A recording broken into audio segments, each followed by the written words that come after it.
Kami dari kelompok 3 ingin mempresentasikan materi yang kami buat yang berjudul tanggung jawab seorang akuntan. Sebelum kita memulai pelajarannya, perkenalkan nama saya Ahmad Fauzan. Saya Zidni Fawaria. Yang pertama itu ada pengertian tanggung jawab akuntan.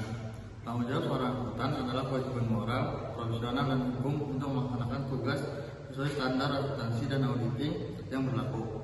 Akuntan tidak hanya bertanggung jawab kepada klien atau perusahaan yang menggunakan jasanya, tetapi juga kepada masyarakat luas sebagai pengguna laporan keuangan.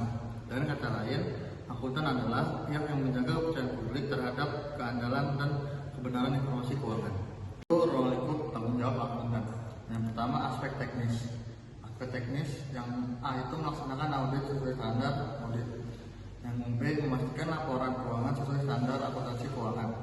Yang C mengumpulkan bukti audit yang cukup relevan dan kompeten. Yang kedua, aspek etis. Yang A mematuhi kode etik profesi akuntan dan berlaku. Yang B menjaga kerahasiaan informasi klien. Yang C menghindari konflik kepentingan agar tetap objektif dan independen. Yang ketiga itu ada aspek legal. Yang A mematuhi peraturan undang-undangan seperti UU akuntan publik.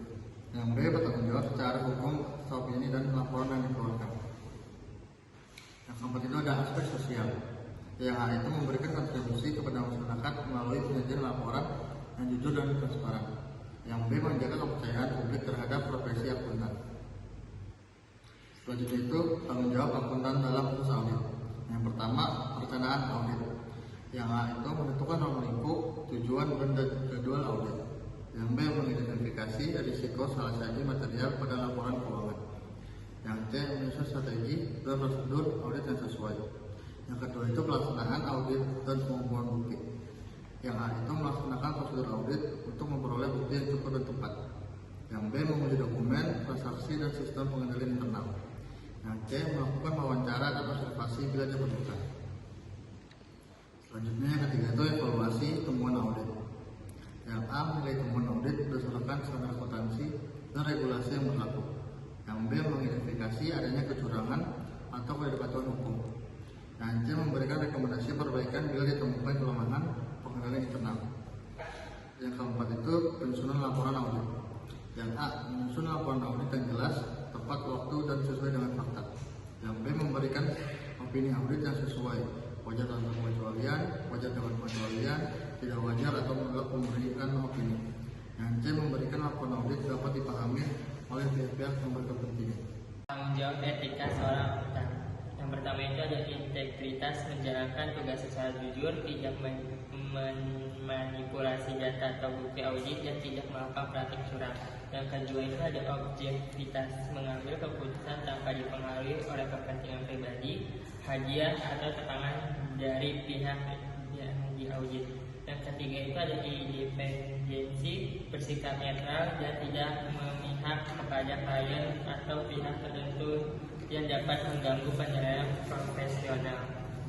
Yang keempat itu ada kerahasiaan, tidak mengungkapkan informasi klien kepada pihak lain tanpa persetujuan yang sah. Yang kelima itu ada kompetensi profesional dan kehati-hatian, selalu memberi pengetahuan dan keterampilan agar sesuai dengan perkembangan standar profesi, menggunakan kehati-hatian profesional dalam setiap langkah pekerjaan audit.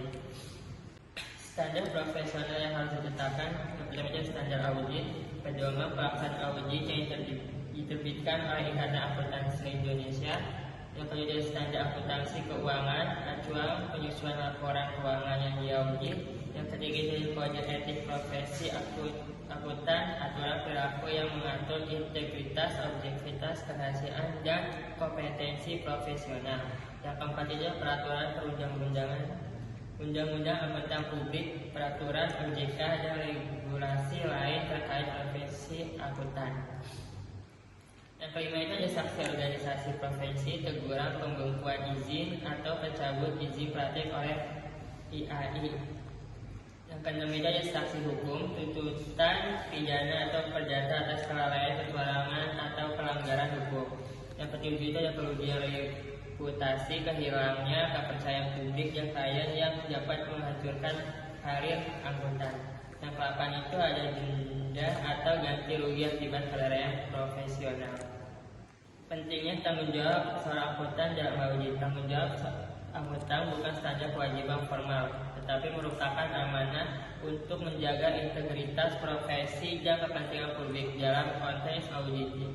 Pemahaman ini penting agar mahasiswa akuntansi siap menghadapi tantangan dunia kerja dengan mengedepankan profesionalisme, kejujuran, dan etika. Dengan demikian, akuntan dapat memberikan kontribusi positif bagi perusahaan, masyarakat, dan perekonomian secara keseluruhan. Kesimpulannya, tanggung jawab seorang akuntan dalam audit mencakup kewajiban teknis, etis, dan legal untuk memastikan laporan keuangan yang diaudit. Anda tugasnya akuntansi tidak hanya bertanggung jawab kepada klien, tetapi juga kepada masyarakat luas sebagai panggung laporan keuangan.